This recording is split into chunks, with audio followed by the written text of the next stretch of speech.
శ్రీ గురుభ్యో నమః, మాతృభ్యో నమః, పితృభ్యో నమః, శ్రీ విజయదుర్గా పరాదేవతాభ్యో నమః. హిందూ చైతన్యం వెల్లువిరుస్తోంది. దశ దిశలా ప్రాగుతున్నటువంటి హిందూ ప్రాభవం కారణం చేత పూర్వం కంటే ఇప్పుడు అనేకమైనటువంటి మార్పులు జరుగుతున్నాయి. అయితే యువకుల్లో ఇంకా మార్పులు రాగలగాలి.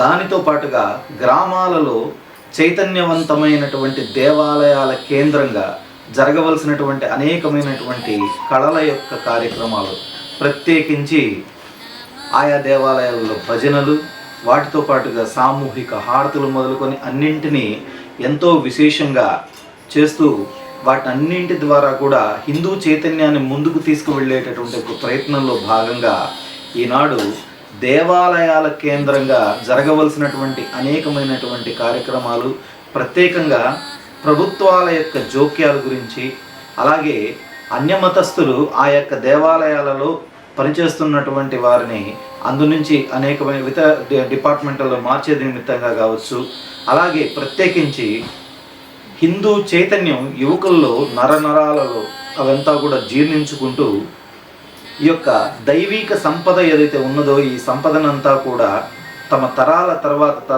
తరాలకు కూడా అందించగలిగేటటువంటి స్థాయిలో ఎదగడానికి కావలసినటువంటి ఒక అద్భుతమైనటువంటి వేదికని విజయవాడలో ఉండేటటువంటి గన్నవరం ప్రాంతంలో ఉన్నటువంటి కేసరపల్లిలో 5వ తారీఖు నాడు చాలా అద్భుతమైనటువంటి హిందూ శంఖారావం చాలా విశేషంగా విశ్వ హిందూ పరిషత్ ఆధ్వర్యంలో నిర్వహించబడుతోంది.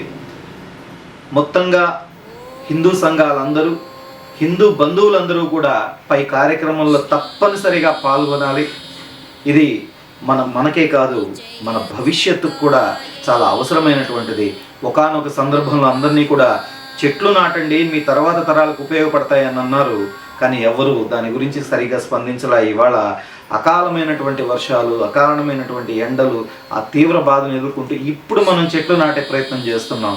భవిష్యత్తు కార్యక్రమాలలో హిందూ యొక్క బంధువులందరికీ కూడా ఎటువంటి ఇబ్బందులు కలగకుండా ఉండే నిమిత్తంగా అనేకమైనటువంటి హిందూ ధార్మిక కార్యక్రమాలని మన తర్వాత తరాల వారు కూడా అర్థమయ్యే రీతిలో, అర్థం చేసుకునే రీతిలో జరిపేటటువంటి ఒక అద్భుతమైనటువంటి కార్యక్రమం ఈ హిందూ శంఖారావం. అనేక మంది యోగులు, మహాత్ములు, అనేక మంది పెద్దలంతా కూడా ఈ కార్యక్రమంలో విశేషంగా పాల్గొనబోతూ ఉన్నారు. మన దేవాలయాలు నిలబడాలి, మన దేవాలయాల యొక్క ఆధ్వర్యంలో అనేకమైనటువంటి ధార్మిక కార్యక్రమాలు ఎంతో విశేషంగా ముందుకు జరగాలి. భక్తి ప్రాబల్యత మరింతగా పెరగాలి. ప్రతి ఒక్కరిలో కూడా చైతన్యవంతమైనటువంటి జీవితంతో ముందుకు వెళుతూ ఉత్కంఠభరితమైనటువంటి ఆలోచనలను పూర్తిగా వదలగలిగేటటువంటి స్థితి రావాలి. వీటన్నింటికీ కూడా కారణభూతంగా రేపటి రోజు జరగబోతూ ఉన్నటువంటి ఈ యొక్క హిందూ శంఖారామంలో ప్రతి ఒక్కరం కూడా పాల్గొందాం, విజయవంతం చేద్దాం. అందరం కూడా శుభకరంగా సమరసత సేవా ఫౌండేషన్, ఆర్ఎస్ఎస్ మిత్రులు అందరూ కూడా, మిగిలినటువంటి మిత్రులందరూ కూడా తప్పనిసరిగా ప్రతి ఒక్కరూ కూడా ఈ కార్యక్రమంలో పాల్గొనాలని మనసావాచక్రమున పిలుపులు ఇస్తూ ఈ యొక్క విశేషమైనటువంటి ఈ కార్యక్రమానికి మీరంతా కూడా భాగస్వామ్యం అవ్వాలని కోరుకుంటూ హరి ఓం తత్సత్.